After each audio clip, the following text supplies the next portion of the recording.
दोस्तों नमस्कार। हम गाने जा रहे हैं लोकगीत। आप लोग को जैसा लगेगा कमेंट करके ज़रूर बताना।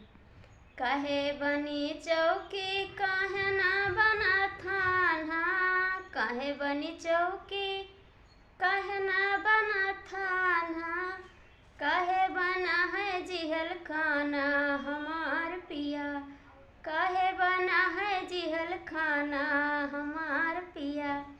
चोर लिए चौकी चंडाल लिए थाना, चोर लिए चौकी चंडाल लिए थाना, गुंडन के लिए जिहल खाना हमार पिया, गुंडन के लिए जिहल खाना हमार पिया। काहे बनी चौकी काहे ना बना थाना, काहे बनी चौकी काहे ना बना थाना, काहे बना है जिहल खाना हमार पिया।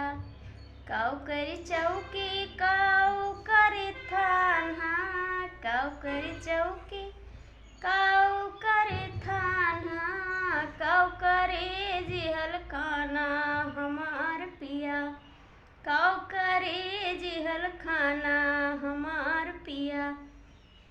चोर पकड़ी चौकी चंडाल पकड़ी थाना, चोर पकड़ी चौकी चंडाल पकड़ी थाना, गुंडा का पकड़े जिहल खाना हमार पिया, गुंडा के पकड़े जिहल खाना हमार पिया। चौकी बने जिहल खाना हमार पिया।